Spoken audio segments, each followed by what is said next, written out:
Media మిత్రులకు పాత్రికేయ మిత్రులకు యావత్ తెలంగాణ రాష్ట్ర ప్రజానికానికి తెలుగు రాష్ట్ర ప్రజానికానికి అందరికీ నమస్కారాలు।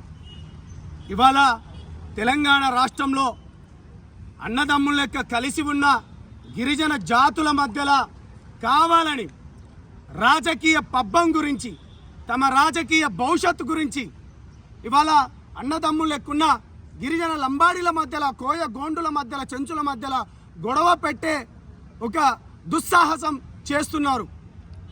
ఇవాళ ఒక గిరిజన తెగకు సంబంధించిన ఒక విద్యార్థి నాయకుని వలె నేను ఇవాళ మాట్లాడుతున్నాను।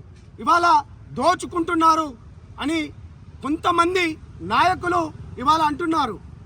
దోచుకున్నాం అంటున్నాం కానీ ఎవడబ్బా సొత్తు దోచుకుంటున్నాం? ఇవాళ గతంలో మీరు మా చరిత్ర కానీ చూసుకొని ఉంటే 1971లోనే ఆల్రెడీ క్రిమినల్ ట్రైబ్ అనేది బ్రిటిష్ వానితోనే వాణి హాయంలోనే ఉన్నది। అంతేనా, నిజాం ప్రభుత్వంలో కూడా ఆ గోల్కొండ కిలా పైనే బంజారా భవన్ అనేది సపరేట్గా ఉన్నది। ఇంకా మేము ఎక్కడి నుంచి దాచుకోవడానికి వచ్చినాం?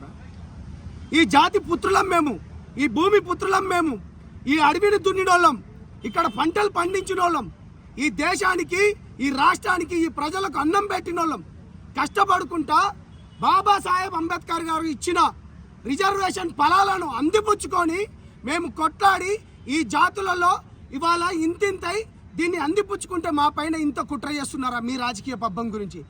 ఖబర్దార్ సోయం బాపురావు, ఖబర్దార్ తెల్లం వెంకట్రావు, గతంలో కూడా మీ రాజకీయ పబ్బం గురించి మీరు ఏ విధంగా అయితే చేసుకున్నారో నువ్వు అప్పుడు ఎంపీ అయినావు, ఎక్కడికి పోయింది నీ ఉద్యమం?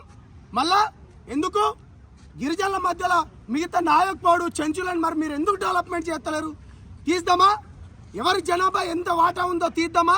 జనాభా దామాషా ప్రకారం ఎవరి దగ్గర ఎన్ని ఉద్యోగాలు ఉన్నాయో తీద్దామా? నీకు దమ్ము ధైర్యం ఉంటే ఓయూ బిడ్డగా, ఒక గిరిజన బిడ్డగా, తెలంగాణ రాష్ట్రంలో కొట్టిన ఒక విద్యార్థి నాయకునిగా, ఒక ఆదిలాబాద్ బిడ్డగా మాట్లాడుతున్నా రా, నీకు ఎంత దమ్ముందో చూద్దాం। కాబట్టి యావత్ ప్రజలారా, ఈ జాతుల పైన, ఈ గిరిజన లంబాడి తెగ పైన ఎవరో ఒకరిద్దరు ముగ్గురు ఐఏఎస్లు ఐపీఎస్లు ఉంటే కళ్ళు నెత్తికెక్కినాయి। ఇవాళ ఈ రాష్ట్ర ప్రభుత్వాన్ని కూడా నేను హెచ్చరిస్తున్నాను, మంత్రి పదవి మీరు ఎందుకు ఇవ్వలేదని నేను హెచ్చరిస్తున్నాను।